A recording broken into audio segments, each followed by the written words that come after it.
The colonial period in the Mexican history is when Mexico formed part of the Spanish colonies, and during their domination it acquired political unity under the name of New Spain.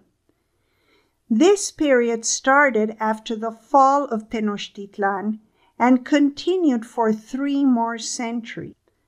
The Spanish had been in Cuba for over 20 years when the colonial period started in Mesoamerica.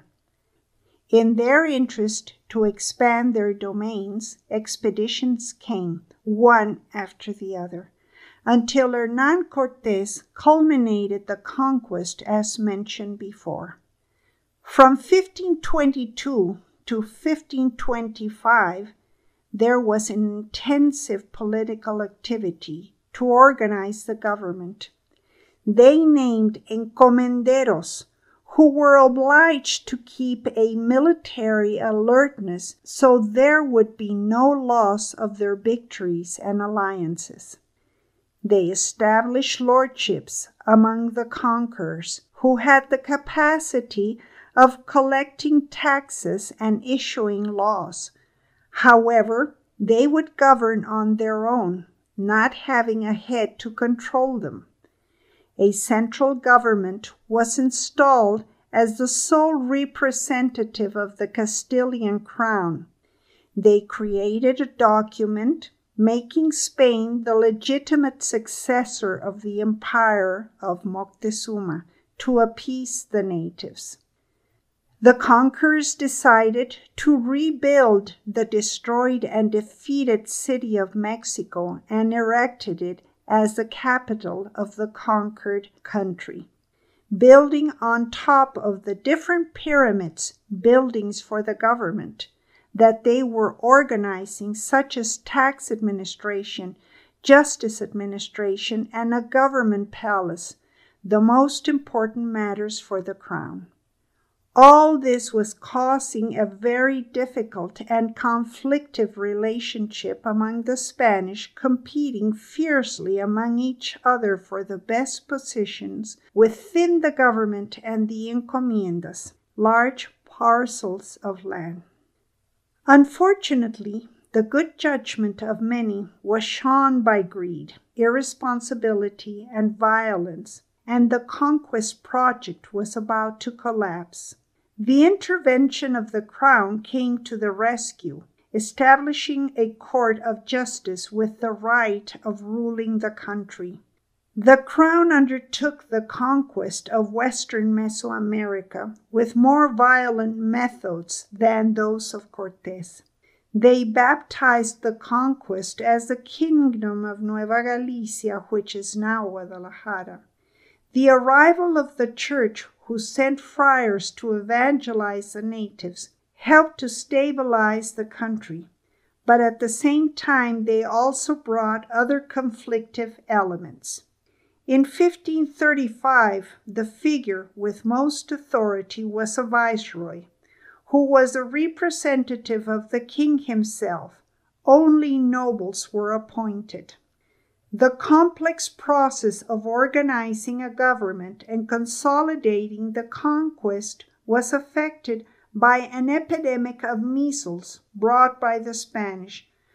But independently from this tragedy, consolidating the lordships implied very difficult changes because of the difference of idiosyncrasy between the natives and the Spanish, who decided to erase all trace of their customs due to the lack of capacity and the lack of interest in trying to understand them. So that this would happen, they took 3 measures. The first one was to create a corporation of lordships inspired by the Castilian town halls, now controlling all the lordships who were on their own. The second one was to standardize the tax charges, making the head family of each Indian town to pay to the encomendero and these directly to the crown. The third measure was to put pressure in each Indian town to congregate in urban settlements, each with a church and a main plaza, straight streets, just as you can see every town nowadays. The evangelization was very strong. The friars built convents with churches in each town. They also determined a specific saint to each town, which would give them their identity. They started evangelizing the children, and they suppressed all the rituals and pre-Hispanic priests. However, at the same time, they taught the natives positive cultural aspects, such as teaching them trades for the construction of the churches and convents. They were giving studies of history, language, and music. The emergence of the miscegenation was not totally accepted, and the friars were the ones to be totally against it, but it was unavoidable. Very soon there was a narrow relationship between different stocks. By 1550, the Nahuatl and other native languages were spoken by the Spanish, and on the other hand, the native chiefs and native nobles were starting to Hispanize. That same year, the Spanish brought black slaves, and this also caused another mixture of races. These different races were criollos, the white European, and the mestizos, a European with an Indian woman, the castizos, a mestizo man with a Spanish woman, a mulatto, a Spanish with a black woman. From there were 12 more mixtures combining Moorish, Chinese, etc. During this period, there were important transformations: political, social, economical, and cultural. The discovery of many silver and gold mines surely increased the power of Spain. Important thinkers, such as the first woman writer, Sor Juana Inés de la Cruz, renowned as the 10th Muse, wrote theater, prose, poems, etc. The best exponent of the Spanish literature, Juan Ruiz de Alarcón, famous author, considered as an important writer of the Golden Epoch. At the same time, the New World, still not defined as America, started having commercial exchanges with animals, plants, metals, manufactures, and culture.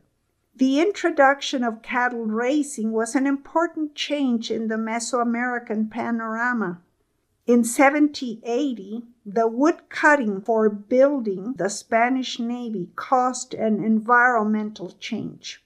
The commercial exchange happening in the world also included the New World, however, always to the advantage of the European interest, mainly to the Spanish, who were totally dependent of their colonies.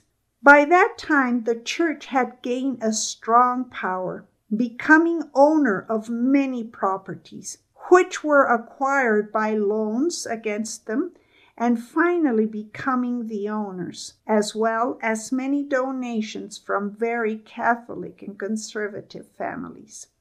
The arrival of the Jesuits in 1572 intervened in the religious administration of the native population. However, they concentrated in the education of the Spanish, creating an intellectual elite. The Inquisition was a dreaded institution, an extension of Spanish Inquisition dedicated to preserve the Catholic customs. By the end of the 16th century, the position of New Spain was very important.